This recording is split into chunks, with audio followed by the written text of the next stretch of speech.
And we are back. Hello, my name is Andrea Miller. I am the host of Open Relationships Transforming Together. I am joined by co-host Joanna Schroeder and Brian Atkins. We've got an amazing show teed up for you. We've got Eli Harwood coming on. But before we go there, I just want to remind you, we are here because there is a relationship crisis occurring in America and in our homes and society. And if you're saying to yourself, nah, not mine, I'm just going to challenge you for a quick sec. If you're feeling alienated from somebody in your family, if you can't talk about politics with somebody you care about, if you constantly feel like you're surrounded by idiots, then you also have part of the relationship crisis going on in your life. And I just have to really call out how important it is for all of us to have healthy, thriving relationships, because that is how we thrive as human beings. And so that's why we're bringing you this show, because we are here to transform our relationships and our lives together. So let's get to it. So exciting. All right. And so we are so excited to welcome our guest, Eli Harwood, onto Open Relationships. Welcome, Eli. Yay. Oh my gosh. It's Eli Harwood. I've got just this amazing fascination with you, Eli, as I've already told you. So thank you for being on our show. I'm going to read your super quick bio.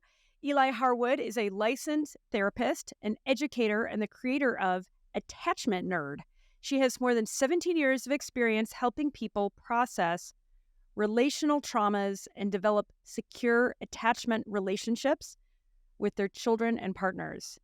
Eli is also the author of the brand new book. Whoops, my picture just went away. Come on, come back to me. Here we go. Brand new book. If you're watching on YouTube, you can see it. Securely Attached, just out yesterday and already #1 on Amazon's list for marriage and long-term relationships books. Eli has 3 children, 1 husband, 2 cats, an extraordinary number of plant babies, and OMG, a bazillion Instagram fans, because so many people love her. Welcome, Eli. Thank you so much. I love being here. No, thank you. Well, we've got a lot to cover, but I wanted to say, speaking of your huge social following, I wanted to start with how, at least one way you became Insta-famous. What was that crazy, surprising parenting advice that you learned from your dog? Oh, I love that you're bringing this up, because it's kind of my Mona Lisa of social media posts. When we come into a room, what does a dog do in response to us? They wiggle and waggle and slobber, and they I love you so much. And just they express delight to be near us. And that is one of the most effective ways that we can cultivate security with our children, but honestly, with any of our relationships. When my husband and I, when he comes into the room and we've been apart, right? I can't do this every single time he comes into the room, but if he comes into the room and we've been apart for the day, I do my best to do this. Hi. I maybe don't do it quite as dramatically as I do with my 2-year-old. And even with my 8.5-year-old, I do it a little less dramatically. It's move into being a little bit more of an old dog, wag the tail, but don't necessarily jump up and down on them, right? But there's this sense that you're my people. I adore you, and I adore being near you, and that bonds us together. And think about what we feel. I had grandparents who did this for me, Jim and Martha. Jim and Martha were amazing at this. It's every time I got into their home, they were there waiting at the door. They were so ready to see me, and they just sort of love you, Jim and Martha.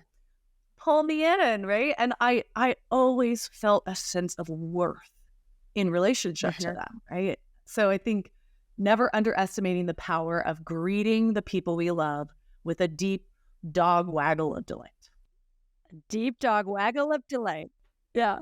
I used to love to sit outside the preschool when my daughter was in preschool and watch the preschoolers see their parents at pickup, because we had to get out of the car, and you just sit there, and it is the joy that they have when they see their parents. And then if the parent showed that joy back, you could see how affirming it was. And like just recently I wrote this about teenage boys that we really, and it's probably all teenagers, but I only have teenage boys right now.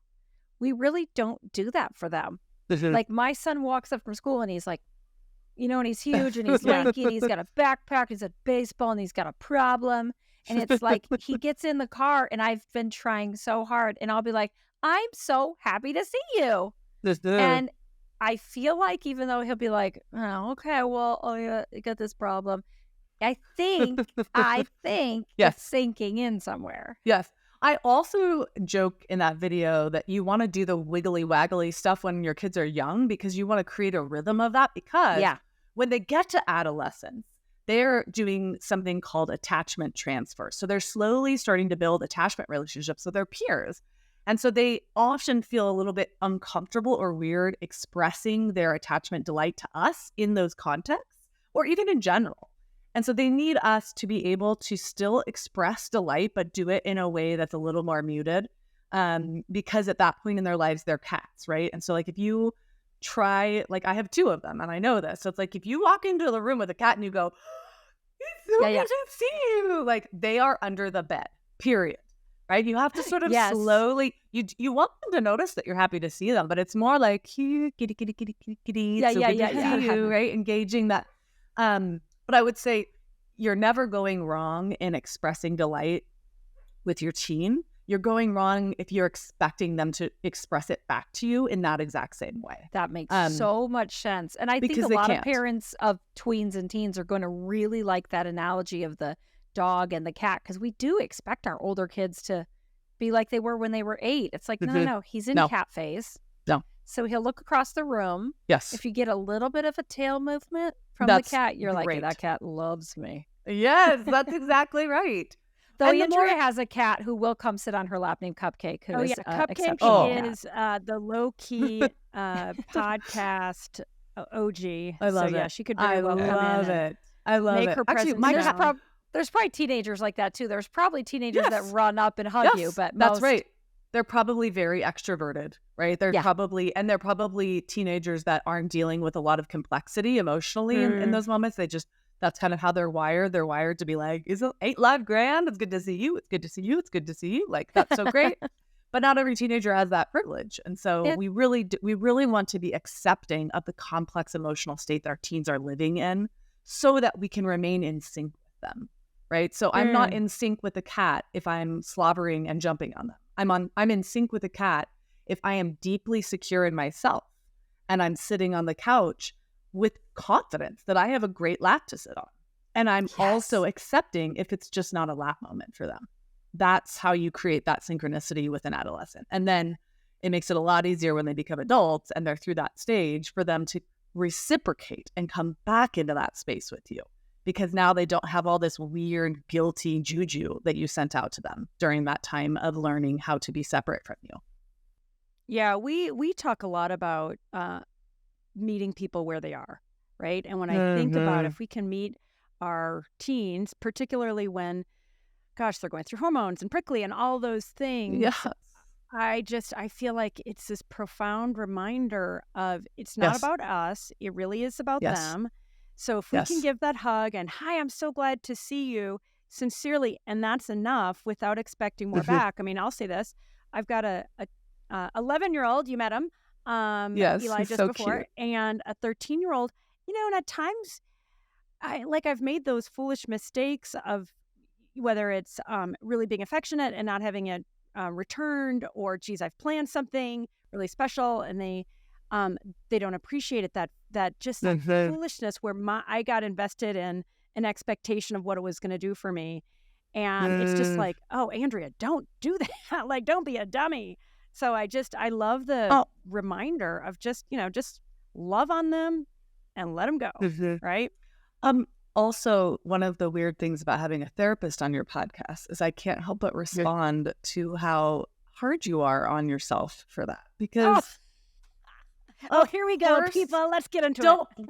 Don't be a dummy. I'm like, don't be foolish. Oh, but to long for connection with our children is the wisest, most lovely thing in the world. And to be disappointed when it's not right for them is so human and good. The key is that we don't punish them for disappointing us, that we go to our other people, we go to our partners and our sweethearts and our friends and we say, you didn't want to go with me to the Broncos game. I can't believe it. Like, he wanted to go instead to like Tara's house. Who's even Tara? I can't believe this change is happening. You know, like that we take that tenderness and we put it where it belongs, which is not with our children, but that we honor ourselves in our sorrow, that being a parent is a very strange job. We go from being a CEO with zero experience, right? The minute your child is born, you are president and CEO, no matter you know anything or not. But the more you love you give your children, the more security you give your children, the more securely they're able to leave you.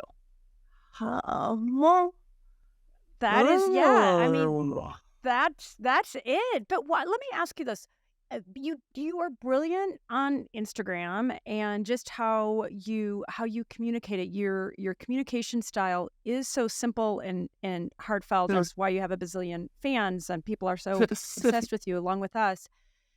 Why do you feel like, because attachment theory has been around for a very, very, very long time, why do you feel like, and yet we're in a national relationship crisis? There's a loneliness epidemic, there's a mental health crisis, an opioid epidemic, and on and on. So why is it, when I feel like you make it so easy and obvious, why do you think it is that still so many people have this so much trauma in their lives? Why haven't more of us figured this out? Well, I'm going to lay out like 7 theories and then everybody can vote, because I don't know exactly.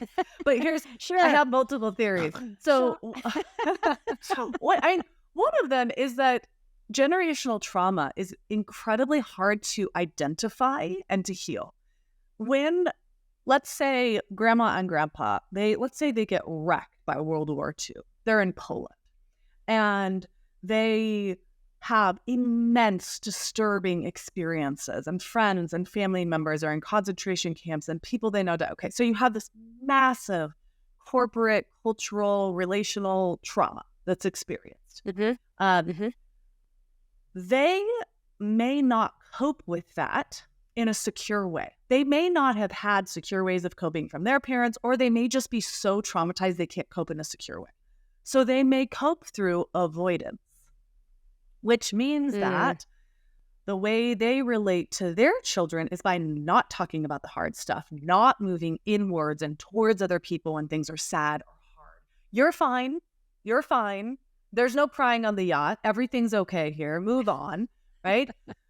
And the children in that next generation don't really know why their emotions are being dismissed and why it feels so disconnected. And they aren't getting that like sugary, gooey experience of I belong, I'm heard, I am seen, I matter. My tenderness is an avenue to connection. They're not getting all that. And then they have kids. Now, their kids are even more lost in the woods about what that pattern is. And then their kids. So there is so much generational trauma in America specifically. I mean, like, we can go all the way back to how, colonialism started and how it works and what happened to Native people. And then we have enslavement and what all of that meant and, a civil war. And, so we just happen to have within our country story a lot of really fucked up stuff. And then it doesn't get translated in those ways of relating directly. So you may not know that your great-great-great-great-grandfather, was in the house when their, wife was shot by a Confederate soldier. I don't know, I'm making all this up. Right. But you may not know, that your ancestors were brought over on a slave ship. You may have an idea, but you don't know. What you have, though, is a lot of insecure energy in your body. And so I think what gets confusing is that people look at their parents or at their attachment relationships and they're like, I don't know, nothing was bad. And they don't realize that they're actually relating as a result of some really bad things, and they just don't know. So that's one theory. Can I ask you just a quick question to interrupt? Yeah, absolutely. The number one question I had was, and I think it really makes sense here, are there any humans who become adults securely attached? Like, does that exist? And Yes. it sounds like I'm making a point. I'm not. I'm literally asking because No, yes. I've never heard of it. Yeah. So, well, the statistics are about 50%. And I don't know. I mean, I will say that the thing with all research is that it's flawed. So, like, is that, exactly accurate? I don't know. But I do have a really good friend who made it to adulthood securely. I have a group of 5 girlfriends, and 1 out of the 5 of us is secure. So some part of me thinks maybe that's a more accurate portrayal. I don't know. But we all watch her, and we watch her relate to her kids. She had kids before all of us, thank God. And we'd watch her and we'd go, oh, That's just how that give them goes, huh? empathy. This is so crazy. Like, they're sad and you don't like tell them why they, made a mistake. You just like comfort them and then help them learn something. What? So it exists. It's not non-existent. My hope, one of my goals. So I want to lay on my deathbed, and I want all my children around me going, "Ma, it's okay. You can die. Go ahead." And then I want someone to tell me that we've changed the statistics. I want there to be like a 70-30 or an 80-20. Oh, like, I love that. Because Let's the do it. information, yes, Amen. It just hasn't been out there in a tangible way. It's been lost in academia. It's been lost in colonial traumas. It's been lost in behaviorism. B.F. Skinner in his behaviorist book in the 1900s told mothers, do not kiss your children. When they wake up in the morning, shake their hand. That was his advice. Oh my God, I'm going to start doing that with my kids and watch their expressions on their face. That's going to be hilarious. I'll Good tell you, my day to you, middle sir. son, my middle son would love that because he's the one that does not want to be touched so much. So if I was like, "Hello, sir, let's shake hands," he'd be like, "This is great. Let's keep going." You can do nanu, like with Mork. Oh, he would institutionalize me if I did that. That's adorable. I love it. But yeah, so Okay, we're dealing with some antiquated ideas, ancestral traumas, and inaccessible research. Like the research, and that's part of why I created Attachment Nerd. I was like, this information is so important, and it's actually very clear, but it's lost in the land of academic words and studies that the average person cannot access. Yeah. Well, totally. Well, And just a big, I'm gonna ask Brian to give us some sound effects here. A big applaud, because when I think about just even calling it Attachment Nerd and how you have simplified the concepts and how you communicate them, it's like it makes a ton of sense why you've got this rabid fan following. Because in fact, you're what so I, sweet. in addition, Thank you. Oh. Woo, okay, there we go. We got it. No, but I love how you break that academic research down in a way that is practical, is actionable, is skill based, right? And we're going to come back to this because I do want to, the show as we really do try to make those actionable takeaways. But it's just interesting to hear you conjecture around, this chasm, why this thing, because there's so much hurt and heartache that so many people have maintained, and it's almost like we feel like it's our dharma or something, like it's just there's nothing we can do about it. Yet, it's like we're taking Prozac, a lot of people are going, to therapy and so forth, and yet it still just feels like there is a kind of a feeling of hopelessness at times, right? Well, what's interesting as a therapist is that most therapists recognize, okay, I'm working with someone, they're struggling. I probably need to get to the root of how they developed, right? Like what happened when they were little? What was the environment relationally? But the average person wants to believe that doesn't matter. And I believe that's because it does matter and it hurts. So when we go through hurtful things in childhood that we don't know how to process, even if that hurt is covert, even if it's just a parent who doesn't look us in the eye when we're crying, right? Covert can be painful and hurtful. We tell ourselves a story to get through that experience. And the story that the average person tell themselves about an insecure attachment experience with their parents is, it wasn't that bad. And what happens in therapy, what I hope will happen for people as they open up my book, is two things. One, permission to acknowledge it actually did really hurt. And it's going to be okay. And I think people say it's not that bad because they're afraid if it was that bad, it's irreparable or it means something pit, about baby. me or I'm damaged. Yeah. Yes, I'm going to drown in this. And the truth is, yeah, it was really sad that your caregivers were not able to be empathetic with your tenderness. That actually is legit sad. And when you're a little person and you're scared in the middle of the night and your caregiver comes in and like, stop being a wuss, it hurts and your body extra panics. hurts. Yeah. And you're like, I'm alone in the dark. And from an evolutionary perspective, I think this is bad, right? Like you feel all those feelings and it hurts. And when you're processing it as an adult, you have an adult perspective that you can look back at that and go, oh, poor little Eli. That actually never happened to me. That was a made-up scenario, but other things happened to me. But, you can have that compassion and grieve. And then what happens is that painful energy that's been kind of stuck in your nervous system releases. Because now it's a part of the past. It's not something I have to keep avoiding and keep ignoring. Right. And keep kind of protecting. And so, it's like the cliche, the truth will set you free. Amen. I feel like there's truth in that. Just to say, okay, I'm going to look at this thing, I'm going to feel it, and I'm going to let it pass through me, or I'm, however that transition occurs. But it does, I feel like you're right. It takes a lot of courage. And again, your work is so helpful to give people the tools. I'm about halfway through your book. I'm like, nah, I don't want to think about those things. But then exactly to your point, like I've had all these memories bubbling up and it's like, great, let me do this work, because that is the great gift I can give to myself, my kids, my husband, the people that I love. But let's go back. You just opened the door a little teeny, like quarter of an inch. I'm going to kick it open. What led you to this work?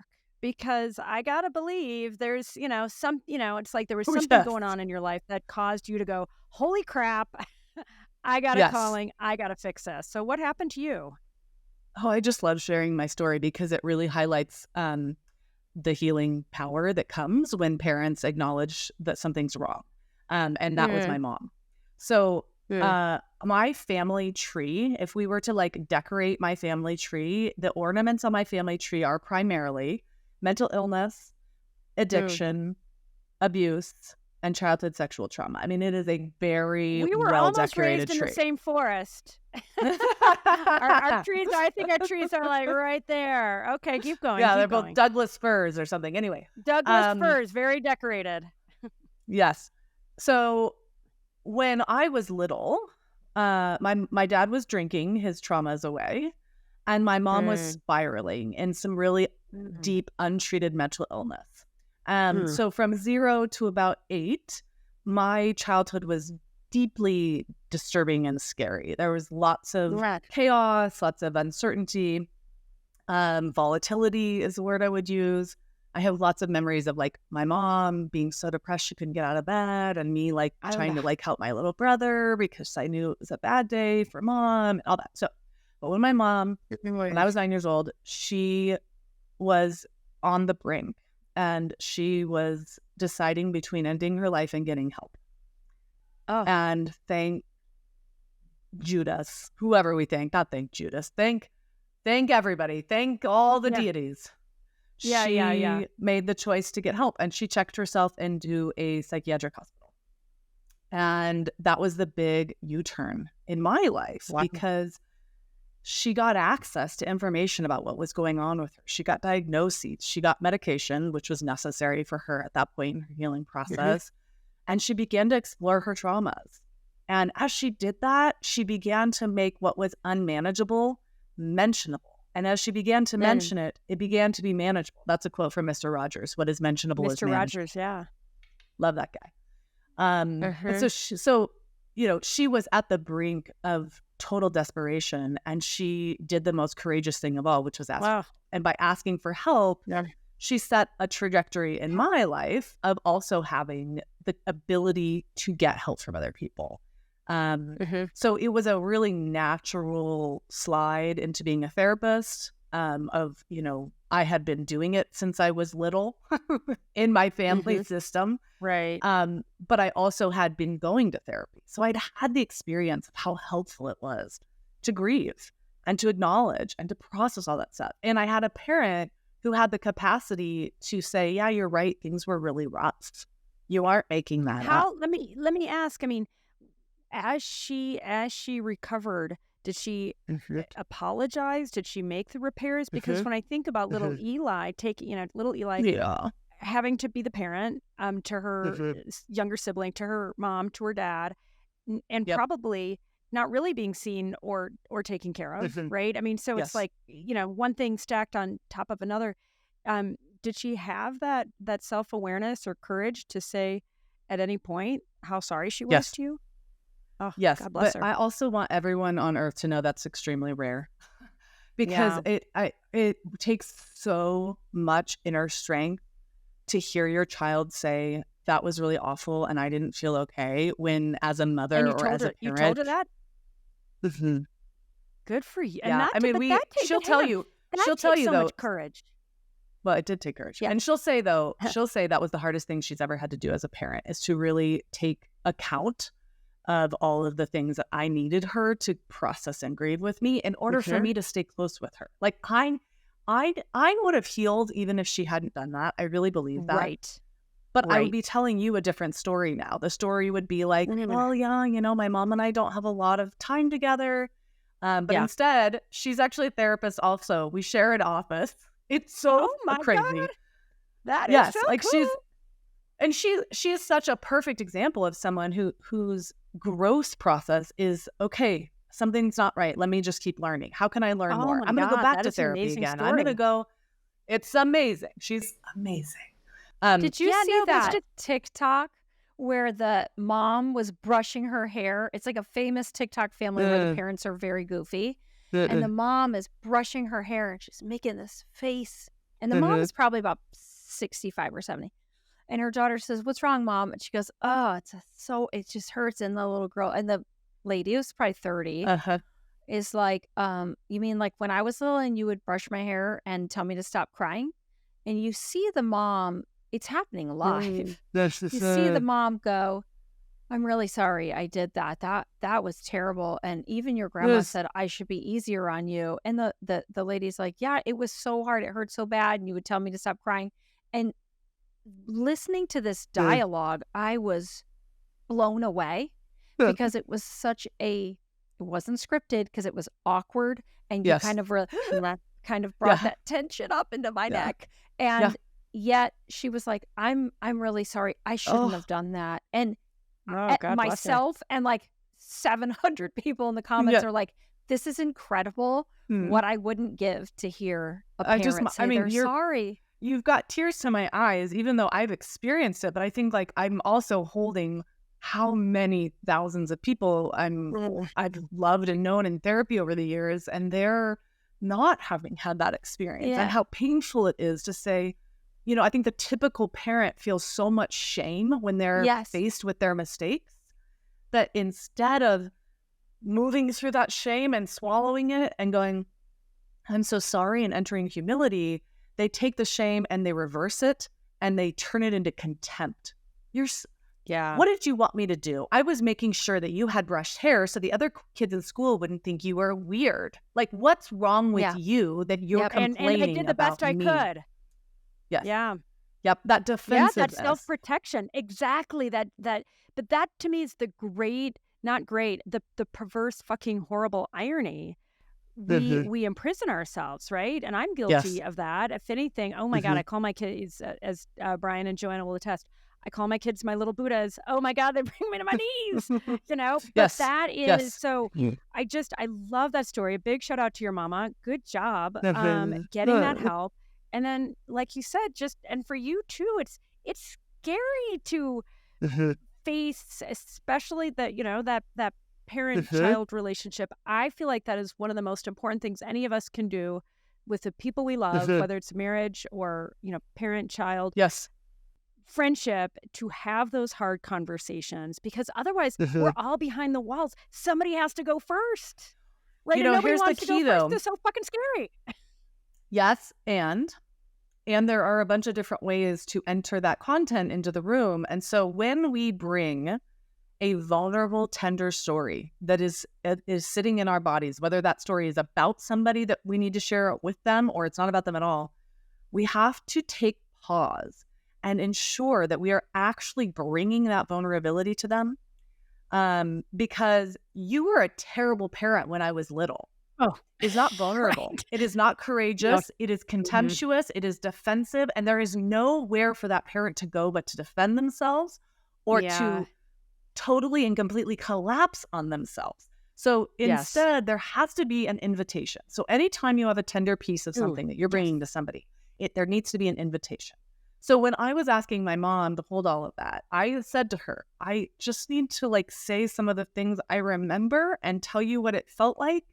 And I need you to tell me if I made that up or if that was real, and just be sad with me, right? And I told her a couple of memories that she'd be like this. Huh? Do you remember that? Like she had hoped, I think she had hoped in all of her heart that I was too young to remember, and I had remembered. But I didn't come at her like, here's all the reasons why my suffering is your fault. Yeah. I was asking her to grieve with me. There was a place for her to join me. And that was still very hard, but there was an avenue. And so I think, when I'm not sure I did this as well with my dad, to be honest. He's a bit of a harder figure for me. I was going to ask about him. So thanks for making my job easier. He's never fully recovered from alcoholism. He's had little splatterings of sobriety, but mostly not. And he was a long-term cocaine user, so I think there's actually some brain stuff that's probably never going to change. He's wired differently than me. We vote differently. We're different genders. There's all sorts of stuff there that I think makes it harder for us to do that. So for a lot of time, I think when I would bring it to him, I brought it to him more defensively because I didn't feel as much security. So there was a little bit more. I guess he also never changed. So that's what's complicated. My mom made changes. So I could come to her and say, can we process the way you were? Can we process what happened? Whereas with my dad, it was like, can we process the way you are? And he wasn't ready to do that. So we've had our own kind of thing. With him, at some point, I was really set on this very particular thing, which was, I need you to understand that even though I always looked like I was okay, it wasn't that I was okay. And that was really hard for him. He'd be like, no, you came out of the womb like that. You just have always known who you are. And he had to tell himself that, right? He had to tell himself that. It's how he comforted himself. And so I said, this is just something that happened. It's not anybody's fault, but I do need you to understand it. And I remember that I did get to that invitational place where I cried, and eventually he sort of acquiesced, and he's never said that to me again. So from that point of that conversation, he's never said, well, you've always known who you are. Which he said for a long time. But I've also accepted that there are a lot of things he's never going to be able to accept because of his own stagnance. He doesn't want to change. But isn't that addiction? I mean, when you think addiction, I mean, it's like there's so much that's so, I don't want to be judgmental, but I feel like the word warped is appropriate. It's like, because I feel like when you're an addict, and I'm an addict, I'm a workaholic. I mean, and trying to be better, it wasn't safe for me to be any other kind of aholic. So workaholic, you get praised for working hard. That was safe. So I can say I'm in recovery as an addict. And I know that craziness, and I've seen it because I've lived it, but I feel like it is that warped thinking, how addicts, how we do that to ourselves. And that's what prevents connection. And it takes a lot of fucking work to say, okay, I'm actually willing to hear, to open up to somebody else's story. So what's interesting is my brother carried on the addiction tradition until 3 months ago. And he's been sober for 3 months. And congratulations. What's his name? It's Scott. He's Stop. just Woo, like, keep going, brother. I love it. I love it. The warped thinking when he's in his addiction is so intense that like it really almost like, you know, when you put the opposite magnets together, right? And like you move towards someone or they move towards you and it like creates more of a repel. Like that's what it had felt like with him for so many years. And I tell him every day now, I'm like, it's so easy to talk to you when you're sober. It's so easy. Yes. And it's actually honestly almost shocking. Like, wow. Like, and I can be a peer with you, right? And we can like co-support each other. And it's literally just because you've stopped drinking. It's really amazing. It's a game changer. And as you said it, I had this exhale. I was like, because I've had that sense of relief where you go, oh, it's safe for me to talk to this person. And then with a sibling, not a lot of people know exactly what it was like in your house. So then to be able to talk to that person and feel safe is really, really affirming. Yeah. I got to call, actually, this is such present day. So, you know, I've got 1 million followers across my social media. I have a published book that's like, I'm hoping will be like a New York Times bestseller. It's getting there. It's getting close.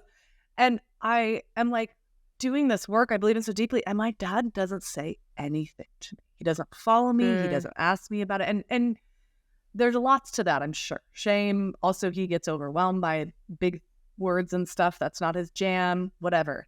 But I was able to say to my brother, can I just say something out loud? Is it weird? Like, if your kid had the kind of like impact on the world that I'm having, like, Super what would you do? Success and impact, and meaningful, you know. It's not like I'm selling shoes. Like, anyway, and my brother put his arm around me. He called me Lizzie because my full name is Elizabeth, and he's like, Lizzie, I'm sorry. He's like, that's so weird. And I just thought, oh, that was so nice to be validated by him. That like, it's strange that my parent is not celebrating me. Like, if my kids do anything, I like pull out the pom poms. Yeah. Like, Eli, I live that. That's me too. And yeah. so it's affirming for me to hear that I'm not the only one who has that, because I remember my first promotion when I was like 23 and I became assistant manager of a store, and the owner of the store goes, "Are your parents so proud?" And I was like, no, like, of course not. It was so strange to even have somebody ask me that. And even to this day, I have a book contract. Right, with a major publisher. We do this podcast. Your Tango is so successful. I've been here 8 years. All the things I've done, New York Times, whatever. And it's hard for me to even say them out loud because, like you're saying, without that particular person, not anybody, because Andrea tells me she's proud of me, but like without that particular person, I'm proud of you, Erin. I mean, Andrea, Aaron and Andrea, all of you. You know. I'm proud of everybody. I don't even know an Erin. So I have that's how emotional it makes me. My brain just short circuited.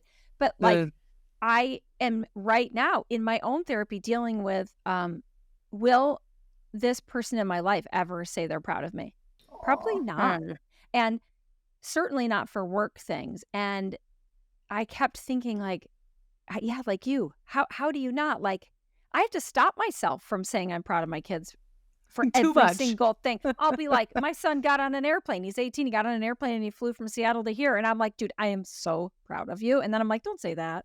Like, he knows how to get on an airplane and fly to Burbank. Like, he's okay, right? I know. But it's the opposite. We're doing the opposite. So, man, I can't tell you. It made me feel so much less alone to hear so that glad. you've had that too. And look, we're both okay. Yeah. We're okay. Well, and I'm actually very proud of myself. So it's like, I don't even need that from him. It's more about how it affects my relationship to him now, right? Yes. It cultivates an awkwardness. Like, we'll see. I'll see him at Thanksgiving tomorrow. He wants to be there. He loves my kids. He thinks they're adorable. He'll be very excited to see them. You know, he'll give me a nice big hug. But inside of my body, there will be this sense of being not known. Okay. I gotta just chime in here because part of me, and like, but I feel like that's back to, and think of what he can't give to himself, right? And when I think about it, I'm not trying to be an apologist, but I'm, just when I no, I about love this. And we are, like I said, we are trees in the same forest, right? The same very challenging, love and so forth. But ultimately, the result is a lot of hurt and heartache that we've carried on. Yeah. And so when I think about, like, one of my favorite Marianne Williamson phrases is, "You can't give what you don't have." And I think about how I grew up, and it's like it feels like he doesn't have it. And so here's what I want to challenge you to do, Eli. And we're Colorado Soul Sisters, so I'm going to follow up and see how it goes. I'm wondering if you meet him where he is, just hug on him and love on him, and maybe say, like, "Oh my gosh, Dad, I'm so excited. I got you a copy of my book. It's amazing. I've been hearing blah, blah, blah." And back to the thing we started with in this conversation. We were saying we want to give our kids the grace, no expectations. I would love to know, and I've had to do this honestly with my own parents. So in part, it's like right on my chest. It's like, can you meet him where he is? Share this thing that you're excited about. Hey, Dad, how's it going? And come sit with the kid, or whatever it is, and then be told, free yourself from that attachment of or that expectation. Because I have found when I shift my energy like that, how I show up is different. And if I can sincerely not expect anything, it's like grieving. that's when it comes. It's grief. It's like the ninja move. It's like, when I was very dramatically doing this attachment work in my 20s, I wrote a eulogy for the dad I wished I had who could guide me, because I longed for a father who had some wisdom to give me in life. And that wasn't who my dad was. And he didn't have it. But now I'm thinking, but he is warm and he does love me. So there's this complexity around this issue that you're highlighting, which is I haven't fully grieved that he can give me hugs. He can love my children. He can say, "I love you." There's some great things about him. He can't celebrate my life successes. Because I've got to believe the poor man he knows how he fucked up, right? Yeah. And he, again, you're warped. And he's not ready to face it. He's not ready to face it. He knows it, but he doesn't, right? He knows it and he doesn't. Okay, so you want to know stranger than fiction? This is a stranger than fiction.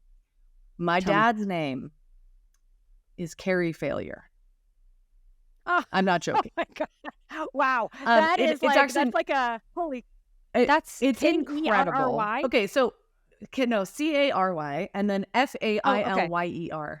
But he's no longer Failure, he's Feller, because when I was in kindergarten, so my name was Failure when I was born, and when I was in kindergarten, my mom was like, we're not doing this. Like, our kids are not going to live on with this legacy. And my dad, interestingly enough, he had sort of some denial about all of that, in part because he was Mr. Popular, he was head boy, captain of the football team, he's very good looking, he has sort of this like thing. But meanwhile, I've never met someone with as much, self-contempt around feeling like he never made himself into something. So now as we're talking about this, I'm like, and then you have a daughter who makes herself into something, and you're not going to address it because then you have to contend with your own shame and your own grief. Yeah. So and this is hidden. Too big. It's hidden, baby. But and it's like in a way, when I think about how painful and how like packed away it is. So my my hope for you, my hope for myself, and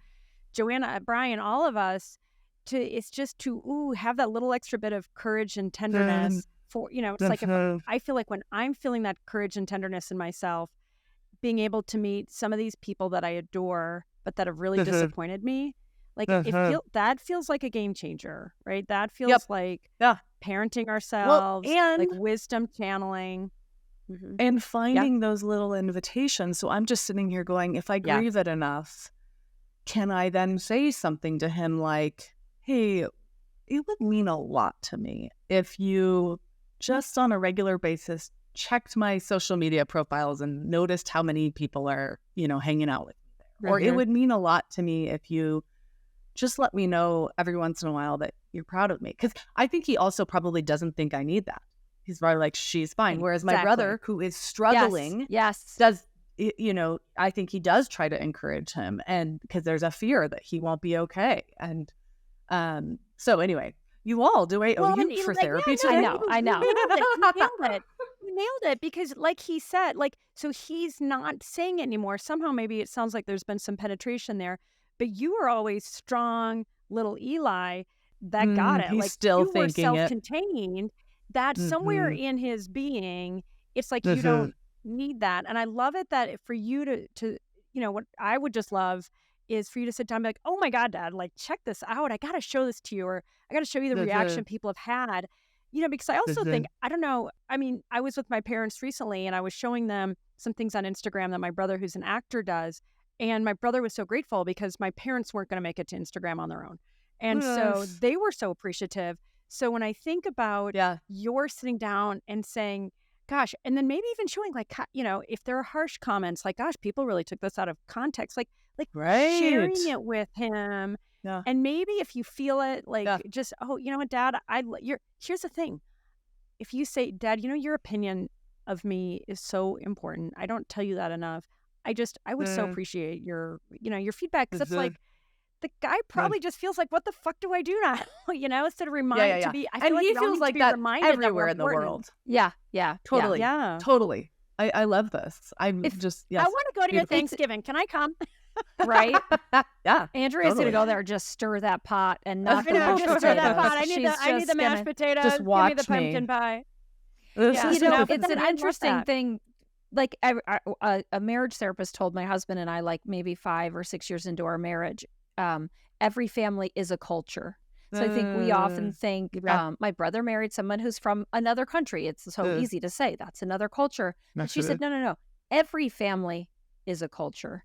And when you bring 2 families together, you bring 2 cultures together, and then you have a culture clash, which kind of blew my mind. But so my family is from this Dutch Reformed tradition, and all these Dutch people left the Netherlands because they wanted to be very religiously conservative. So they came over here to be more conservative. Interesting. So their religious freedom was to basically be like locked down a-holes. And so I didn't connect that to so many things about myself until you started talking about generational traditions. These Dutch people, and now Dutch Americans, man, it is so locked down. And so that's where you get that kind of avoidant thing. We've taught it to each other, like, just lock it down. Talk about what you're grateful for. And like, we were like the original toxic positivity people. It's like, oh no, the sun is shining and there's a terrible thing right next door. I don't even see it because look at this beautiful sun. It's like so, but that's adaptive too. And it's adaptive to the extreme. Right. So then it becomes a malady, but it's like, I'm sure that kind of stoicism, it was like, holy crap, you're going to either you lock it down or you fucking fall apart. Yes. And I mean, Germans too. I mean, that's the good stock that I'm mostly from. And it's like that, keep that poker face. And so now this is a perfect segue to talk about how attachment patterns develop, because they develop in response to an environment, a relational environment with somebody. So if you're growing up in a home and a caregiver has that super conservative Dutch Reformed high control religion mindset, and you're a crying baby, you might be left to cry it out on your own in order to teach you. You will be taught not to reach for people in tenderness and distress, because that is indulgent, that is messy, that is not what we do here. And so now you develop an avoidant pattern. And here's what avoidance is. Avoidance is, I'm going to swallow up all of my emotional messiness so that I don't burden other people, so that they will stay close to me. Because my caregivers feel burdened by my messiness, but I still need them. So it's adaptive in an environment where there is no emotional responsiveness. Okay. A lot of people will think that, oh, if you're avoidant, it means you're avoidant of attachment. And no. It's you're avoidant in moments where there is tenderness and distress. And you're avoidant in those moments because you have been hardwired to believe that the best thing to do is to protect other people from your feelings. I can totally relate to that. Oh my God. Yeah. It's like, and it's like so, what's the word? It's like so dehumanizing. Yeah, right? it is dehumanizing. Let me swallow my own needs and emotions to make it okay for other people. It's like, it's so antithetical to what we need as human beings. So, oh my gosh, thanks for that clarification. So it's like, yeah, it's painful. Tough. Okay. So that's avoidance. Okay. So now let's say you had a caregiver like my sweet mama who wanted to break generational cycles, who wanted to be warmer to her kids than her parents were to her, but who was also struggling with mental illness. So would go in and out of manic and depressive phases. So my experience as a child is sometimes mom can soothe me, hold me, respond to me effectively, and then other times she can't. And so there is what we would call an intermittent responsiveness. And, you know, if you know anything about war or torture, intermittent reinforcement is what torturers do. They get people to crack and share stuff by being kind and then being mean and then being scary and then being gentle and then giving them food and then starving them. Because what happens in the human brain when there is a lack of a clear pattern is it makes us feel hypervigilant. And that hypervigilance makes us crack at some point because it's too much to not know what you're going to do. So it's not obviously that extreme. My experience wasn't someone hurting me and then hugging me and whatever. But it was sometimes sometimes the lights are on. Trauma. Yeah, it's small T trauma. Absolutely. Sometimes the lights were on and sometimes the lights weren't on. And I didn't ever know when or how the lights were going to go on and off because the mechanisms that were activating her inner light switch were related to the past, not to the present. And so I could never have predicted that she would go this way or that way. So what happens when you have a caregiver who is sometimes warm and sometimes gone, or sometimes harsh, whatever, intermittent, is you develop a hypervigilance for what other people are. Hypervigilance, right. And so as your attachment strategy, you are constantly looking at other people, at your attachment figures, and going, do you love me now? Are you here for me now? Are you here for me now? And when they do respond to you, you protest. So instead of receiving the love or the responsiveness in that moment, you reject it because it is effective in keeping that person close to you. If I soothe and I let it in, well, now my guard's down and you might disappear again. But if I continue to tell you that you're not giving me what I need, you're not giving me what I need, you're not giving me what I need, then hopefully you'll stay close to me. Okay, now in a childhood setting, this is adaptive. Now we translate this into adulthood. And the problem is that we enter into relationships and there are people that may be more predictable than our caregivers were, but our nervous system doesn't know how to trust the responsiveness of a secure person. And so we say, well, why don't you tell me I love you? And they say, I love you. And you say, well, you're only saying that because I said I asked you to. Right. I've asked for what I want, and now you're giving it to me. Now I'm questioning it. Oh, great. I'm gonna bat it away. I'm gonna ask for reassurance, and then you're gonna reassure me, and then you're going to, try harder, and I'm going to poke holes in it. I'm gonna decide that isn't true. You want to say hi? This is my pal coming in. Yes, we want them to say hi. This is my what a cutie. You got a good cameo here. Yay! You just did a round of applause. Not watching. You can't hear you guys. You got a sweet boy there. I already had a membership. Okay, great. See, I love you. Coming back from urban air with his pal, where they jump. Oh yeah, that's fun. Yeah. Oh yeah, we love those. Yes, exactly. Get out all of that, sensory need here, especially on a school break. The germ factories too, though, because it's all like rubbery and they breathe all over each other and like Yeah, but, I actually currently have pink eye. You may not be able to see it, but today's a no mascara day for the pink eye. Motherhood is great. Oh, darn it. Isn't it? Okay, well, I lost my train of thought there. Oh, yeah. So, okay, so you go to adulthood, you don't know how to soothe. Hypervigilance. Yep. And these are not all the technical terms. So the technical terms, for an avoidant would be anxious avoidant pattern in childhood and dismissive in adulthood. And this other one in childhood, we call it anxious ambivalent or anxious resistant. And then in adulthood, we call it preoccupied or anxious. So it gets very confusing. The researchers took way too much liberty with labeling everything. But so the avoidant person, when they are tender, they are avoiding and distracting. Those are their two words: avoid and distract. Avoid and distract. The ambivalent or resistant or preoccupied anxious person, their words are reach and reject, or reach and protest. Okay. The secure kid. The secure kid has caregivers who are predictably warm, predictably responsive, predictably effective at soothing their body state. Right? Predictable, warm, and so the avoidant parents are also predictable, but they're predictably cold and predictably unavailable, that's right. or That's right. predictably Fair. intrusive, actually. So you can develop an avoidant attachment when you have a parent who is so anxious that they're intrusive. So you get upset and they freak out and they add to your dysregulation. Yeah. And so then you learn, never show it on the outside, because if I Don't show do that. it, it's Yeah. gonna Now get, really lock it down they'll because blow you it. don't want to have, you don't want to add to it. But yes, consistently ineffectual parents. That's where avoidance come in. If they're consistently ineffectual. And so the secure parents are consistently warm and effectual relationally. And so that child learns the very simple pattern of reach and receive. And in adulthood, you go into the relationships you have with close people, you actively tell them what you need without waiting for them to guess for you, which actually is making me think about this dynamic with my dad. I really do need to actively tell him that this is something I long for from you. Yeah. You know, it doesn't need to be big and demonstrative, like just little things. I just want my dad to be like, I'm so proud of my girl. Like, just, that's it. Like, every once in a while, put a little smattering it. But so that would be a secure, like what I'm doing with him currently is an avoidant pattern. I am engaging in an avoidant pattern with him, where I am trying to avoid and distract instead this of is how you break the reaching and receiving. patterns. I mean, so Yeah. Eli, like, props to you. I'm so glad we're talking about this. It's relatable to me, obviously, you, Joanna.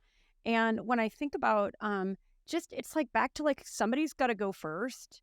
And I love this, this actively tell them what they, what we need or what we want. Like, that's kind of the wise just thing that we should all be doing, like you said, rather than they should, the expectation. I'm totally guilty of this. Well, my husband Sanjay, he should know, right? The warped thinking in my head is, well, he should know that, I want him to ask me about so and so, and then I get in that's I spin that story in my head and spin it, and now he walks in the room, and I'm not only am I not greeting him like a dog, I'm like not even looking at him. Because cold, blustery winds. Cold, blustery winds. And the truth is, it's just back to, I feel like it's back to how we have to reparent ourselves and grieving. In that there's just this, grieving. Totally grieving, right? Yes. To feel that feeling of not feeling good enough, not feeling valid, like the neglect, whatever the, hurt, whatever the forms it came from. And then just saying, okay, well, this is what I want. Let me ask, and like have that courage to ask for it. Because I feel like it does take courage, because they may not do it. They may say no, right? And that's a huge rejection. Yeah, and that brings more sorrow and more grief. But once we start getting comfortable with grief, we recognize that it's incredibly healing. Like when we let ourselves just be sad about the thing we don't have control over, it moves through our body and out our body, and we actually get a renewed sense of energy. Totally. It's like, okay. I think the piece about having to ask, when I'm working with clients, I will say, when you were little, it would have been right and good and beautiful and lovely if there had been a grown-up in your world attuned enough to recognize your feeling states and help read your mind while you learned to read your own mind. That would have been the right order of operations. But you didn't have that. So you learned to read other people's minds. And now you have this backwards longing for adults to read your mind. But that is something that should have happened in childhood, not in adulthood. And so we need to go back and grieve for that little you, that the thing you long to have happen didn't. It was something that should have happened with a parent or a caregiver, and it didn't. And now the freedom that you have in developing a secure relationship is not in waiting for your needs to be valid because someone else noticed them. It's in trusting your body and the validity of your needs and directly bringing it to the safe, responsive people in your world, and then letting their love deepen your story and your nervous system sense of security in the world. Let it in. You are loved now. You are safe now. There are people who can give you what you need, because now what you need is different than what you needed when you were 2 and 3 and 4 and 12 and whatever. So let yourself reach and let yourself receive. Can I ask you a question about this, since we're talking about the similar family dynamic with someone not being able to say they're proud? That I feel like you and I are the same in that we can take up a lot of space in a room. We've got a lot to say. We invite people in. There's energy. So I wonder, did your dad happen to be more reserved and uncomfortable with that energy? Because that was the dynamic in my family. It was like I was like, "Hello, world," and they were all like, "Shh, sit down." And I've often wondered, like, is the reason that I'm not hearing that they're proud of me or excited for me, is that because they're just like, look at her being too big again? They just can't relate to you and your desire to do that. It's just so different. Yeah. Yeah. No. So my dad is a charmer. He is definitely more gonna be more of the life of the party. You know, like if for some reason, you know, his friends were to hear this podcast somewhere, you know, they would know who he was and they would be like, "Oh, I love that guy. Oh, love that guy. Yeah. He's such a nice guy, such a fun guy." But I think it's far more about, so in both cases, it's shame getting activated. So in your family, it's the do not take up space. The most humble thing to do is not to take up space. It's to, you know, be making 12 casseroles for everybody who's been at the hospital this week in your church community. Right. Yes. Be humble, stay humble, stay quiet, stay small. You have a self that stayed intact, separate from the edict to shut it down. And so there's this kind of shame that's getting activated about themselves because they shut down some of that in their own life, right? Yeah. And so now you're doing it, and that's your kind of projection of them, right? and that's shameful. And I think that on my dad's side of thing, it's just a different story that's activating shame. Yes. I think the shame is that in his brain, I'm a failure, right? Like I haven't succeeded. I haven't done the things that I thought I should have done. Yeah. You know, my parents got divorced when I was 17, so I couldn't keep a family intact, blah, blah, blah. But so it's different narratives, but the same. I think it is just a shame. When we are in the presence of people that are living with more freedom than we are living with, we have to choose between shame, contempt, and grief. So we can either decide that that person's shininess is reflecting that I'm a dull person, or we can decide that person's shininess is because they are way too bright and offensive, or we can stop and pause and go, wow, that person's shininess is reminding me of a shininess inside of me that I have not allowed to be free and alive. And then to feel sad about that in the purpose of moving towards opening up that inner glitter and letting it out and not living in fear. Will you say again what the 3 reactions are? I just want this to really hit us home because, wow. Shame, I am dull. Contempt, you are offensively bright. Or grief, I have not accessed the inner brightness that I want to in my own life. Yeah. Yeah. And grief always leads to hope. Yeah. Well, that's what I was going to ask is if there's a fourth one. I mean, I'm thinking to myself, you know, when I got introduced to your work, I didn't, it's like when I think about, you know, our responses to other people, isn't there a fourth one that says, gosh, we inspiration, admire, maybe, or like admiration, like we're inspiration, meeting them and saying, oh my God, that's amazing. I think that's true. But I also think that if we are encountering someone that is more free than we are. So I see. You encounter my work at a level of freedom that you're not threatened by it. And that you already are doing. You know, you've already done this. I was telling my husband this morning about what you all have done, and it's just amazing. So I think to be in the presence of light when you are comfortable with your own light is to feel warmer and brighter, right? Like, this is so good to feel joined, connected, we inspired. talk a lot about wanting to shine our brightest here. And I, you know, what you were talking about, Joanna, I can so relate to making myself small and like not wanting to ruffle feathers, not wanting to, you know, it's like, let me be the good girl. And all that goes along with it. That is it. I mean, that's also dehumanizing. You know, and not, you know, I feel like to shine our brightest doesn't mean that we go out there and we have to be obnoxious. Like to me, there's that sweet spot that says, how can we be fully ourselves? In fact, we had Marianne Williamson on our show early on, and you know how she talks about how when we shine our brightest, we give others permission to do so.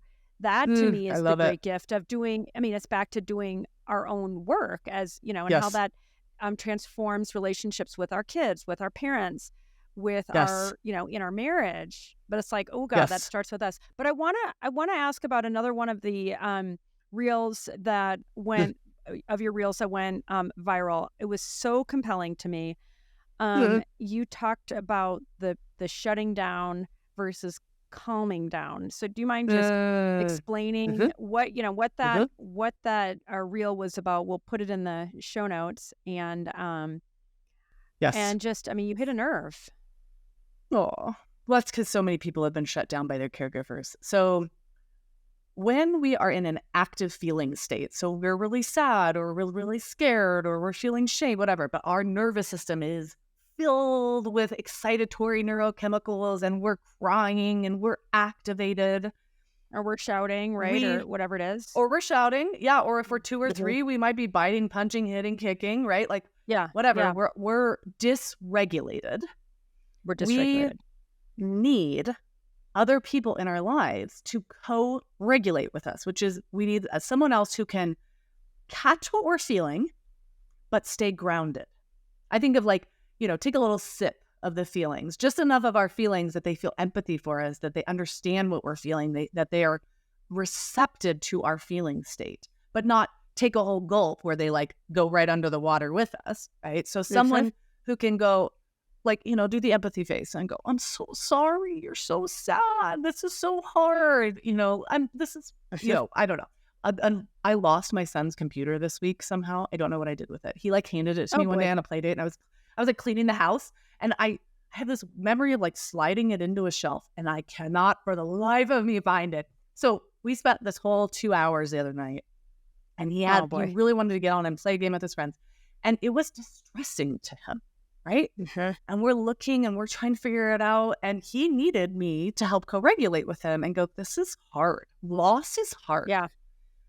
It feels awful when something we've had is all of a sudden gone. And I'm also in my head prepping him for what it will feel like to process loss of people in his world potentially someday. I want him to be able to have the language to articulate, this is hard. I want them here.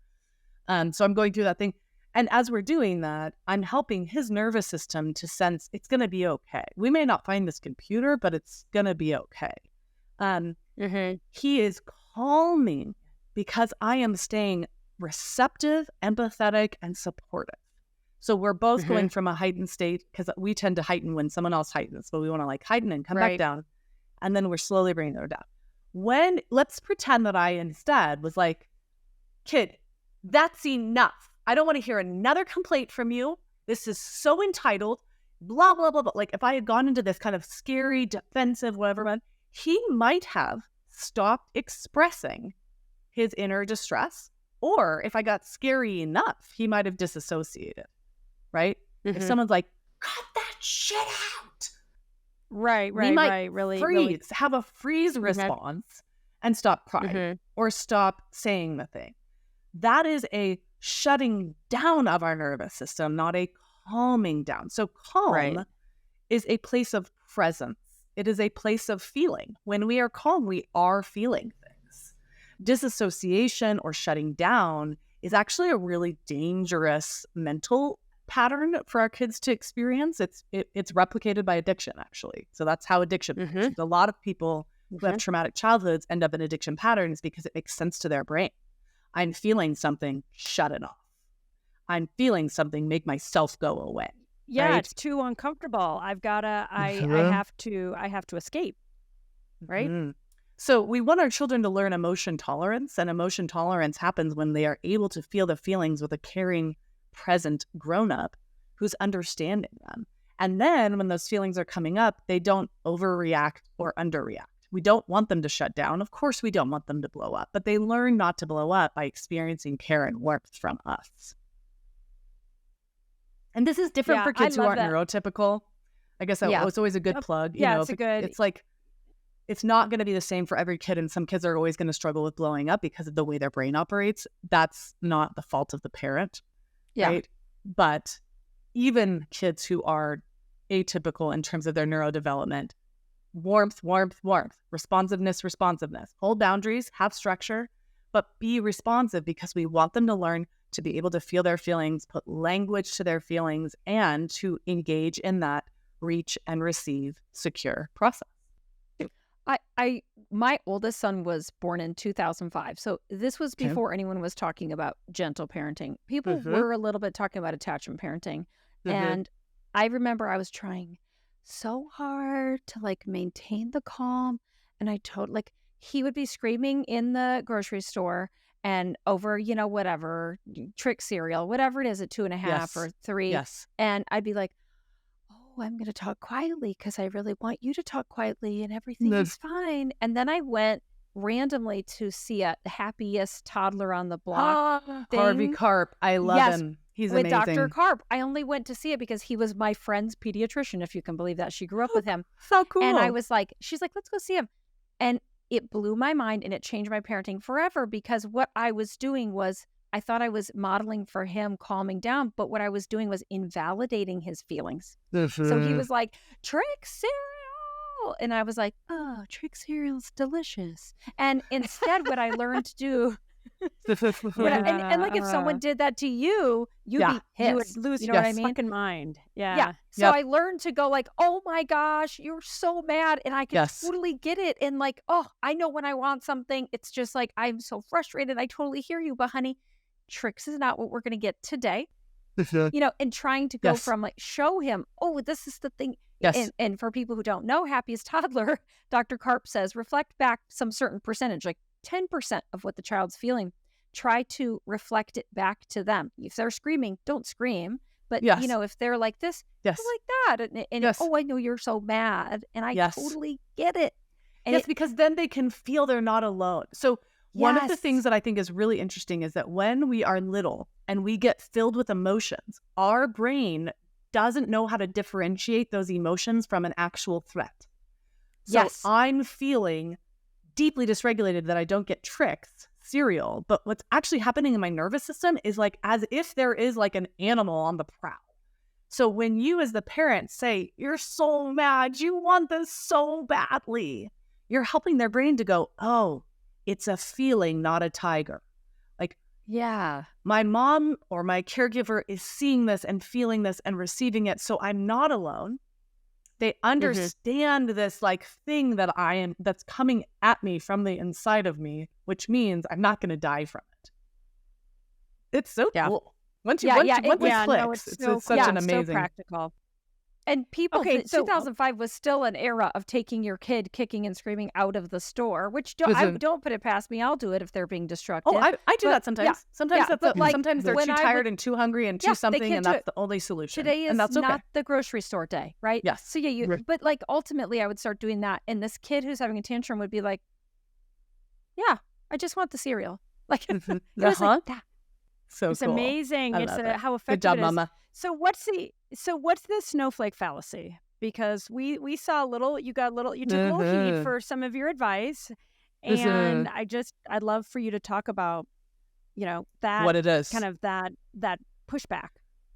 Okay, so the myth is if we respond to our children with tenderness and care, that they will lack the ability to handle the coldness or the resistance of the rest of the real world. Okay. I also think this is the real world fallacy, because the idea is if I don't teach you how it is now, they'll never learn. But there's a few big pieces of data that's missing. So one of them is that the child's brain develops in relationship to our care. So the more warm and receptive a child's caregiver is, the more their brain is going to prioritize growth in the prefrontal cortex. Okay. The part of the brain that is responsible for empathy, for rational thinking, for regulation. So when we give our kids warmth and support, it gives them a brain advantage that then when they are in the real world and someone is being cold and harsh, they actually will be more regulated in response to it. So they will be able to handle it better because they have more thick gray matter in their brain. If we as caregivers are harsh on our kids in order to prepare them for the harshness, coldness of the world, it makes them feel unsafe, which their brain then allocates resources to the amygdala. Kids who grow up in abusive homes often have amygdalas that are twice the size in adulthood as kids who grow up in homes that are safe. Because their brain was like, this is a survival situation. No time for thinking. Fight, flight, freeze, spawn. Fight, flight, freeze, spawn. And so now they have a brain that's set up for reactivity. So when we're not softening our kids up by giving them lots of warmth and care, we're actually just insulating them, right? They aren't becoming a snowflake. It feels like we're insulating, but it feels like we're actually empowering, because when I think about, when I think about where the world is going, there's so much uncertainty, especially with AI and so forth, for people, for us to raise kids and for us as human beings to get comfortable with ambiguity and uncertainty rather than feeling freaked out by it. That to me feels like a freaking superpower, right? And it's the difference between toughness and resilience. So toughness is, I'm gonna give you so much rough energy that you're going to develop a callus, which means you aren't going to be able to feel your feelings. And if somebody pokes you, maybe it won't hurt as much. But if you get cracked open, there's no way for you to heal, because there is no blood flow in dead callus tissue, right? And resilience is, I'm going to help you learn how to feel your feelings. I'm going to help you learn that you belong, so that when you go out into the world, you have the skills necessary to manage complex situations. You have the nervous system necessary to manage that. And you have the instinct to find people who are also well-regulated and supported. Whereas if you've been in this tough home, you find the tough people and they're like your people, because they make sense to you. You know, you're around the warm, fuzzy people and you're like, what is that? That's something. Well, I know what totally. that. And it feels so, this feels like, just almost bizarre to me that it's not so obvious to everybody. And I know. When you talk about toughness, I think immediately who came to mind was Hillary Clinton. And if you remember that video that was shown when she was running for president, and it showed, when she was 4 and she went inside and her mom was like, you're not gonna get bullied, go back and protect yourself. And you have this woman, and then she got pneumonia on the campaign trail, and just wouldn't take care of herself. And there's this toughness. And by the way, I think she's brilliant. I know she's a polarizing figure for many people. But it's like she lacked that warmth that I think if she had that warmth, honestly, I think the world would be very different. She had the toughness versus so we what couldn't you're describing we couldn't connect. Yeah. What I always felt with her was like, oh my gosh, your ideas and your expertise and all this, like, yes, it's yes. And then she would bring herself into the conversation. I'd be like, I want so badly to be connecting to you, and I can't feel you, right?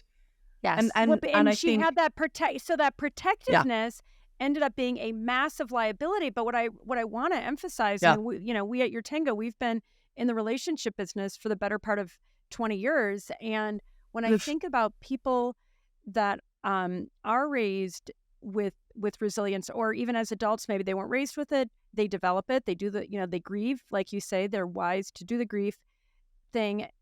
And then they find that resilience, they cultivate that resilience. To me, to do that is a superpower, because that, it's is. As human beings, that's how we thrive, not as a island unto ourselves. We thrive in connection with others. And it feels like, in fact, we had Terry Real on recently talking about the toxic individuality, right? And I feel like in our society, there's so much emphasis on me, and I want to be the next Steve Jobs, and even that's a myth, right? Because Jobs is nowhere without Wozniak, and yet there's this persistent and 100 myth. other people. 100 other people. I get so into this that when we're driving on the road with my kids, I'm like, I wonder how many people it took to pave this road.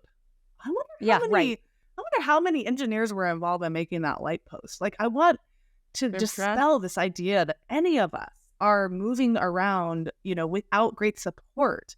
I always get bothered when authors and creators act like they've created ideas also. I'm like, no, you didn't. You did not invent it's kind of in the gentle parenting movement. Totally. Like, come on now. We stand, and why would you want to, right? Like, we stand in solidarity with many, many researchers and scientists who've come before us to lay the groundwork to help us know these things. Like, I want to be a part of something. I don't want to be this something, because that is so much more sustainable and comforting. you know? Well, and you Okay. feel it so much when you have like a really trusted friend, or if you have a sibling that you can really trust, where like I remember I went to go get a tattoo because one of my friends passed away, and I got this tattoo to memorialize her, and my current best friend went with me, and we had this one night in Vegas because that's where this amazing tattoo artist is. And we call ourselves the Velmas because like in the Scooby-Doo world, we're not Daphne's, okay? So we were like, Velma's take Vegas. We're going. We Oh did my not know gosh, what to I do with love it. ourselves. We don't drink. We don't smoke. We don't gamble. But we get there and we're sitting Go there and across take a from nap. each other. Yeah. Dude, ooh, that's what we did. We literally went to the pool Oh and my we like God. love it. floated. I mean, what were we going to do? That's And hilarious. we ate and ate and ate. So we're sitting across from each other and we're talking about growing up and, you know, having two different kinds of dads, a dad and a stepdad for me. A really stable one and a really wild one. She had a dad and a grandpa, a stable one and a wild one. And how that's affected our relationships with men. And you're sitting there and you're having a meal and you go, my whole brain just opened up to a whole new experience. I understand myself better. She shared a part. I shared a part. It came together. I We're love not it. alone. I love This it. is a wild thing. It's a collaborative thing. And if I went and wrote a book about it, it wouldn't be my idea. It wouldn't be her idea. It would be this like Becky and Joanna take Vegas. Velma's take Vegas. love Talk it. about your dad. Like all those things. I love it. When you feel that, it is magic. It is. It You is. can Well, but tell that's- that's I what mean, we're but I think- wired for. Totally. And that's the thing that's hidden in plain sight. And, you know, Eli, I hope to do many more shows and hikes and all sorts of fun things with you. But we're, you know, we here at Yes. your Tango, I feel like, yay. We are so passionate. And obviously we're doing this show to really help elevate people's how they prioritize relationships and Connection. you know, putting Mhm. more time and attention onto each other. You know, and we all know great relationships start with ourselves, right? And Amen. it becomes I Amen. feel like it can become the most virtuous cycle where Yes. we are so joyful and we have so much to give, or the ugly opposite where it just, oh my Yes. God, that hurt and heartache, I just want to Yes. go away. I don't want to get out of bed. And, you know, and I feel like Yes. I always say we all have so much more power than we realize, but we got to do the work. Yes. Absolutely. I love it. Yeah. Okay. I like I we know, should try all, to one be more burning- vulnerable. Yeah. Oh, sorry. What was that? Connectors unite. I was going to say I was- connectors yes.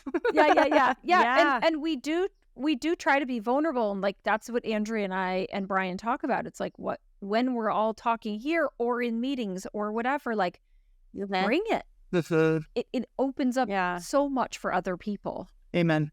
Yeah, to Amen. bring I that, love that. to bring that openness and curiosity. So we've been talking for a while. So I have one last burning question, something that we have been talking about internally a lot for the last handful of weeks is something called comparison culture. Feels like it's getting out there into the zeitgeist. We've done a lot of research. We know how comparison can be really great for competition. You know, it's like, oh my God, somebody broke the 4-minute mile. Now somebody else has broken the 4-minute mile. Can never be done. No, yeah, it can be done. But we also know there's a shadow side to comparison culture and how we can feel Yes. inadequate and less than, you know, in particular, when I think about when we are raised in a non-secure attachment style, Yes. we're Yep. I would think we're probably that much more prone Yes.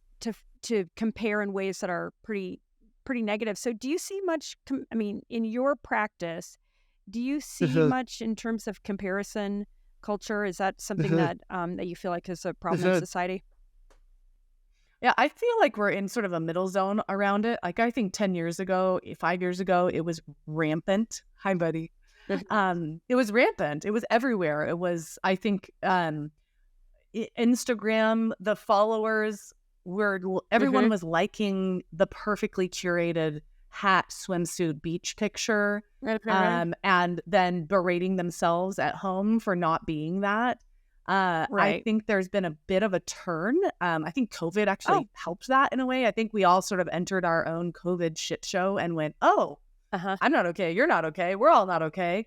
And I think there's a little bit of a Oh, shift yeah. happening, but I think it is still a huge pervasive issue is that it's easy to get onto social media or even to be at a party with friends and to compare other people's front reel information with your back page reality. And I think one of the Right. gifts of being a Exactly. therapist That's a good is way to put I it. know everyone's back page reality. You know, I've worked with people who are in the Oval Office, not presidents, but I've worked with people who are in the Oval Office. I've worked with people who are, you know, top of their company. They're running all sorts of things. And they're wrestling with this feeling that they're not adequate or they're not enough. Our Well, and then relationships are everybody what else help us is sense doing our it. sense of Everybody else worth. has it figured out, right? Yeah, Everybody's, nobody's having got more it figured fun, out. achieving more success. But that's the myth, right? And I feel like Yes, that's, for all the good. I mean, and yeah, you are the shiny poster child in a sequin jumpsuit for what Instagram can be positively for the world. yes, And then, but I I feel hope like so. there is just so much of the Yeah, ugly opposite that I want to call attention to it, because when I think about yes, how many people end up suffering alone, and in a way, it's like the most obvious thing. Like, we know not everybody's having the most, like, okay, that's a snapshot in time, yep. but yet somehow I feel like But if we can't feel the our other data, you know, you didn't highlight right. any of my videos where I talk about messing up, but I do that on a regular basis because I really I We're feel going to talk very about that next time we protective. have you on the show. Great. Because because it is unhelpful to be learning about parenting from someone who thinks they know everything or who thinks they Yeah. do it right all the time, because nobody is living that reality. And that's what most parenting creators do. It's kind of like, here's the right thing to do. Here's how I do it. And so I try to couple that with also, here's Nice. what I do when I flub. Here's what I do when I'm off. Mhm. Here's what it looks like to really Yeah. be authentic with your kids. You're going to get frustrated, cranky, crispy, whatever. How can you handle Crispy. that and I repair didn't realize it? that was a thing. That is me a lot. Okay, it's going to be crispy from now on. I love it. Crispy. And I also like But to call sadness soggy. We get soggy and crispy in my house. It oh happens. yeah, oh yeah. Yes. No, but I We love get that all because things. We're human. honestly, yeah, and that I do feel like. In fact, I'm going to go full circle because you were sweet at the beginning when I'm like, oh, I'm dumb and called myself out, and you called me on that. So thank you, right? You're And that's, I welcome. mean, again, coming from kind of a very tough on myself background with with a lot of that addiction and so forth.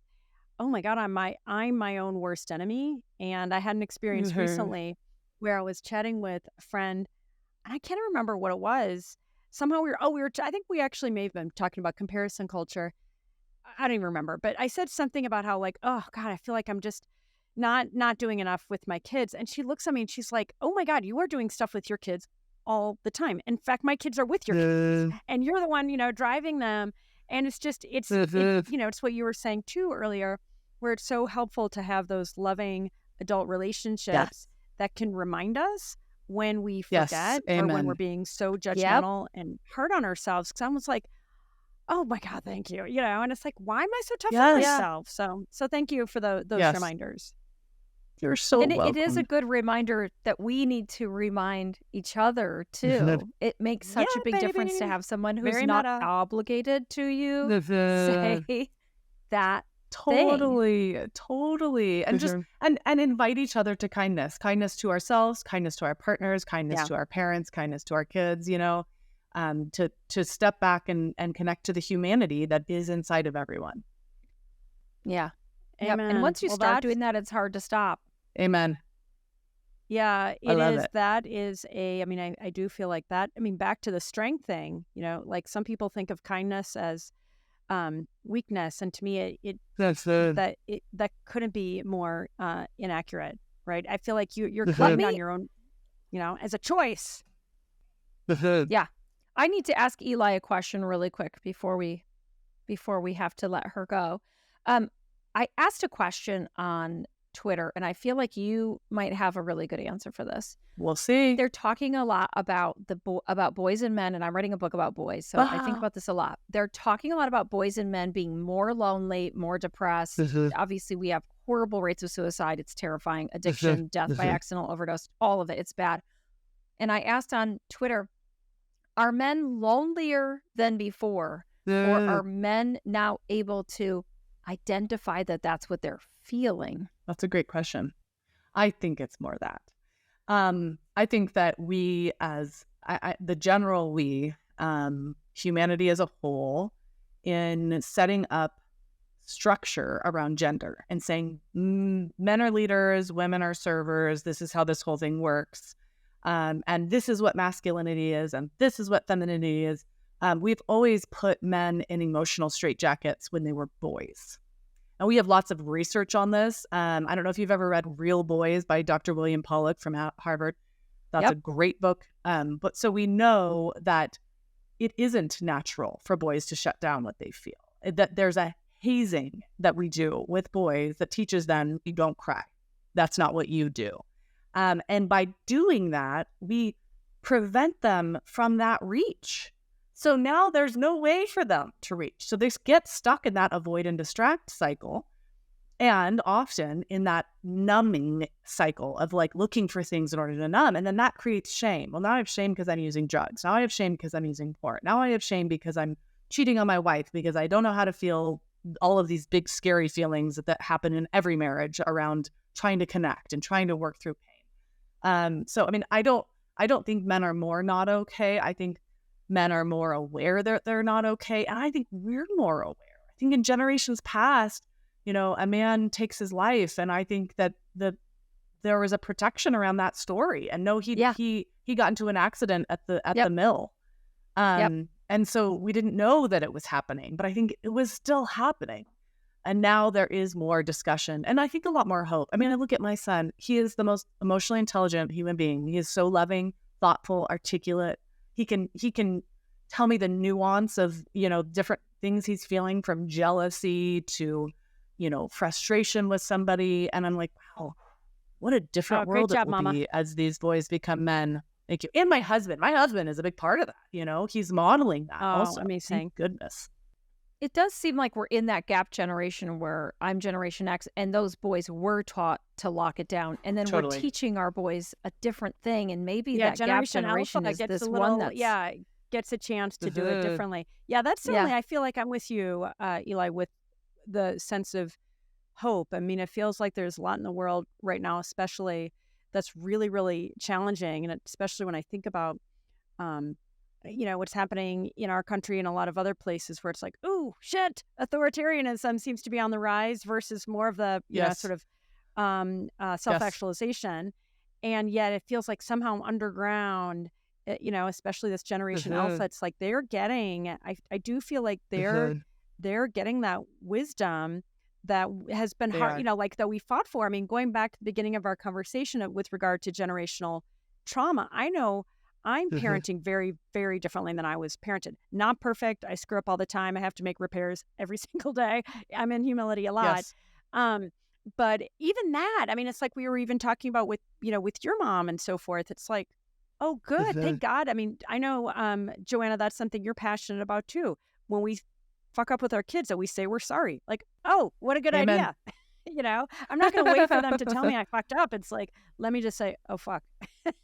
You know, let's just I'm so sorry. Now. Totally. Yeah. Yeah. And then later they can bring it up again and we can say, yeah, you're right. That's true. That makes sense that you're processing that. Yeah. I love that. No, it really, it puts you in humility. And it's just, to me, it's back to the superpower of, rather than it making us weaker, having nothing to hide, having nothing to defend, really makes us stronger. And absolutely. And more open, right? Then that to me is the, you know, the great gift that that we get to cultivate. Okay, Eli, you are amazing. Thank you so much for being on our show. I can't wait to meet you in person, to borrow your jumpsuit, and come to Thanksgiving. So we're gonna wrap up. Yes, exactly. I'm gonna show up like I'm gonna be like hiding in the turkey pot. Okay, securely attached for anybody who is watching on YouTube. If you're listening on iHeart or wherever else you get your podcasts, this has been Eli Harwood. Her new book is Securely Attached. What's your Instagram again? Is it Attachment Nerd? All across Instagram, Facebook, TikTok, YouTube, the whole 9 yards. Attachment Nerd. You got it. Anywhere you want to engage on social, Eli Harwood, aka the Attachment Nerd, is available and has so much to share. She's so entertaining and warm and wonderful, as you have seen. So, Eli, thank you so much. Come back. Thank you so much for having me. Eli, oh my God, she's so good. Oh, my heart. So good. Gosh, what Amazing. A gift to get to know that woman. Just such a source of wisdom and love and integrity. Oh, Yeah, amazing. I am already, I have to tell you guys, I can't stop thinking about shut down versus calm down. That just totally. completely revolutionized the goal of what I want to teach my boys, especially. Give them that skill to calm. Yeah, that's the thing that she was talking about in her video too, that she was saying like when you yell at a kid to, stop crying, like they will stop crying. That doesn't make them calm, it makes them scared. You know what I mean? Like it's the almost like causality loop or whatever, where you're kind of like, oh, see, the way I parented was great. The kids shut up. And it's like, that kid is walking around with so much trauma because of you, versus like understanding with the kid and making the kid actually be calm versus being afraid to be not calm. Yeah. Yeah. Like giving a skill versus giving a future adaptation. Totally, Joanna. You took the thought right out of my mind. I was going to say, one, you teach. Either way you teach. One is you're teaching how to be alone and subordinate. And then the other is you're teaching to be a wise, well-adjusted human that can manage their emotions. I mean, it does feel like one of the worst, adaptations in our world is just how much emotional dysfunction there is and dysregulation there is. So I, as a parent, I try so hard to do it right. So I love that as a framework. Well, also, so then watch what you name your kids, because I remember like I was cracking up with the whole failure. Yeah, because I was thinking it's called nominative determinism. And it's the idea that what you're named, you can like manifest essentially. And so they've done tests with that where they've named, a kid loser or whatever, and the kid ends up like internalizing being a loser or whatever. And the joke that everyone has on the internet right now is, Tom Hanks, obviously, he has two sons. One of them is Colin Hanks, who's a nice, put together guy. And the other one is Chet Hanks. And the other one acts more like a Chet than anyone I've ever seen. He's like the literal Chad meme, like where he's like jacked and tatted up and talking about how women are stupid. Like he's literally like this total loser Chad. I know, and it's like, poor Chet. He's a mess. Yeah. But he plays into that, Andrea. Don't feel bad. Andrea hasn't seen Chet Hanks. The brand he's that a he created. Yeah. He created a brand for himself. Well, it sounds like he's like a little rebellion against Papa, right? It's like, okay, yes, Daddy is the good guy, then I am going to identify and define myself in opposition to that. It's super tough. Maybe he didn't tell him he was proud. Oh, yeah. It's true, though. If you think about like how you could be the best parent in the entire world, right? And then they always say that then they end up in therapy because they're upset they had the best parent in the whole world. That there's always going to be something. Maybe that's what happens when you're raised by like the nicest guy in Hollywood, is you have to distinguish yourself by being not nice and very public. Gotta be a bad boy. Yeah. Oh my God. That's actually hilarious. Okay. So let's do quick actionable takeaways. What was your favorite? Did you have a favorite thing that you want to go home and adopt right away, Joanna? I definitely cannot stop thinking about reach and reject, because I definitely know I have that insecure attachment, and I definitely reach. And when she said that about like, oh, now you're giving it to me and it's not good enough, I was like, ugh, called out, totally called out. That's me. Oh my gosh. So that I am like, I'm going to like put it on a piece of paper in front of my desk so that I remember I need to stop doing the reject part. Mm-hmm. Yeah, I can relate to that. I think I'm glad you called that out, because that whole business of, I asked and it's not quite enough, and now I'm going to, judge it and reject it. Like, oh man, talk about self-sabotage and then like other sabotage. So that's good. That's good. What about you, Brian? Did you have a favorite takeaway? Well, yeah, the idea about the saying you're proud and genuinely like meaning it, especially because so I was one of the people that big Italian family and stuff like that. So there's a lot of people looking in a lot of different directions.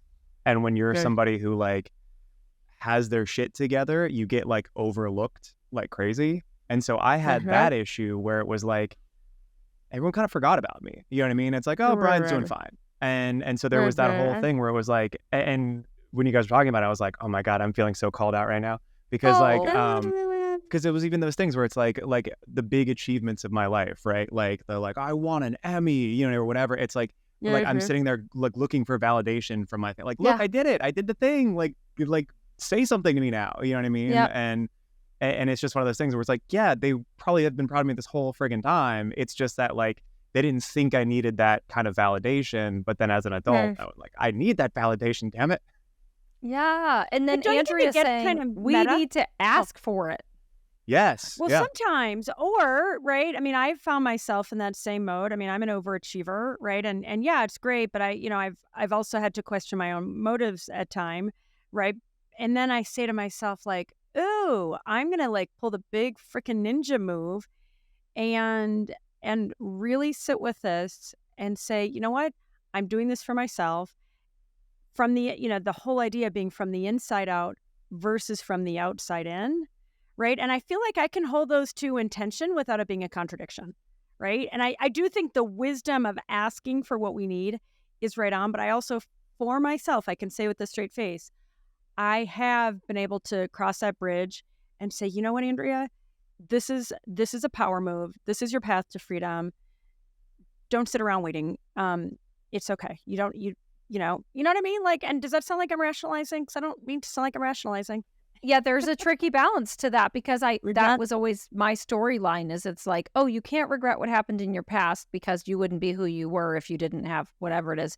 But on top of that, you have to balance that with, but how do we not keep repeating that pattern or keep repeating that adaptation and telling myself I don't need it only doesn't work because I definitely still need it, right? If I can get to where I genuinely don't need it, that's where we're really cooking with gas. That's the power move. Yeah. I mean, one is dehumanizing. One is telling ourselves bullshit. And then the other is saying, oh my gosh, I'm